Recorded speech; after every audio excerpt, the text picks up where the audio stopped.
One thing that every highly successful person has in common is that they are exceptional at something, and exceptionalism pays.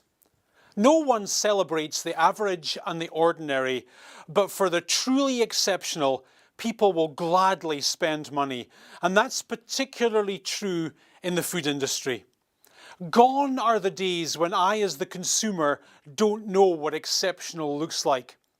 I can take my phone out of my pocket, push a few buttons, and I can see the best in the world right here in my hand. I can't taste it, I can't smell it, but I can see it. And what I can see arouses my desire. And once my desire is aroused, my wallet follows. That's the way it works. Average is over. And in the new distracted economy, the people who trade in average are going to get leveraged out by those who are willing to concentrate and focus on the exceptional. Take donuts as an example. I don't eat donuts. It would never cross my mind to walk into one of our Canadian chains and offer a donut. I would never buy a box of donuts from a grocery store. I don't even take the free samples of donuts they sometimes give you at Costco. In fact, you could almost say I'm anti-donut. And yet once a month, I'll pack my kids into the car and we'll drive 63 kilometers to downtown to a gourmet donut store, and I'll enthusiastically spend $4.50 on a single donut. And I don't just order one, because why would I? And after I gobble down my second $4.50 donut, so now we're up to what, $9 on 2 donuts? I actually think about having a third, and sometimes I do.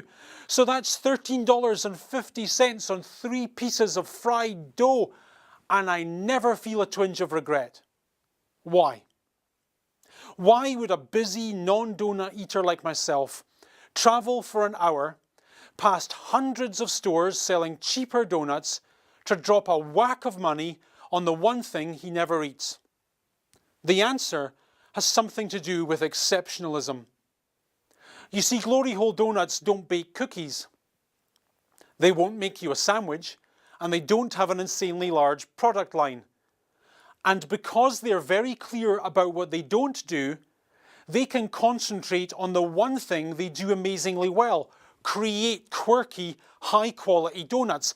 And the result is people like me being willing to make a 126-kilometer round trip to gladly give them my money. Listen, exceptionalism pays.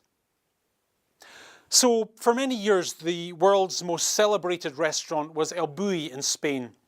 7 years straight, it was voted the #1 restaurant on the planet. And what was truly staggering about this restaurant was that on average, over 2 million people a year tried to make a booking. To put that in some kind of context, that's 5,479 bookings a night. How would you like those numbers in your restaurant? 5,479 people desperately trying to get a seat at one of your dinner services. However, El Bulli was a small restaurant and could only seat 48 people at a single serving. And they only did 1 serving a day. And they closed their restaurant for 6 months a year so that they could spend time thinking about nothing but food and how to make it even more amazing. So what that meant was they shut out 5,431 customers every single night so they could triple down on the one thing that made them truly exceptional. The key to be exceptional is to be very clear about what you do and to be equally clear about what you don't do. Every single person is already working hard. And for you to work even harder and to cram even more things into your day, that's not going to give you the results you're looking for. But if you did less things, if you read less emails, answered fewer texts, attended fewer meetings, and spent more time thinking about what you're doing, you'd get more done. Did you know that Warren Buffett owes 90% of his wealth to just 10 investments? He knows he can't do everything, so he just really focuses on the few things he does exceptionally well. Last week I had a conversation with a restaurant owner who insisted on having a large, unfocused menu with close to 117 items on it. I said, why would you have 117 items on your menu? You know I come here to eat, not read, right? I mean, by the time I get to item number 89, I forgot what 34 was. His answer to this was classic. He said, I want to make sure there's something for everyone. Okay, fair enough. That's one way. Here's another way. How about instead of trying to appeal to everyone with your 117 menu items, you instead triple down on 9 items that you can cook exceptionally well?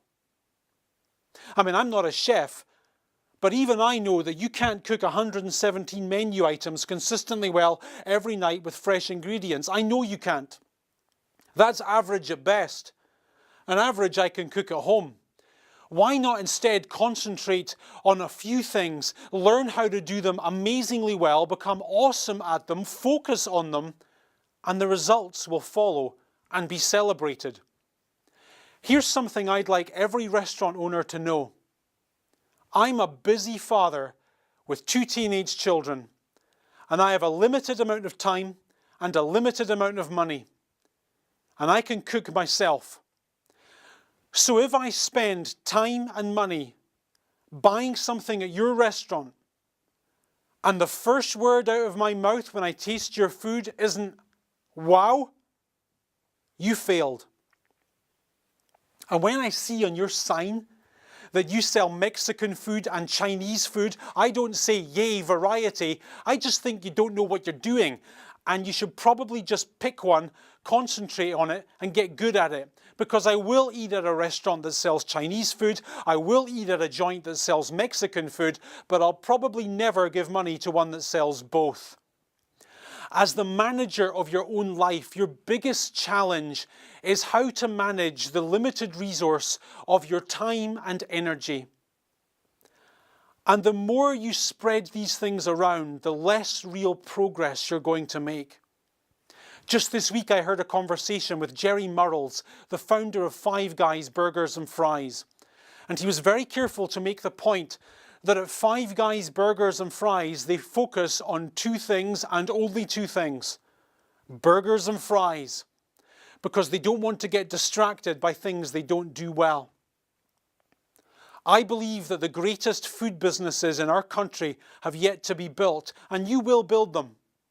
And you'll build them by screening out the ordinary and concentrating on the exceptional. And once you build them, I and thousands like me will beat our path to your door and gladly give you our hard-earned money.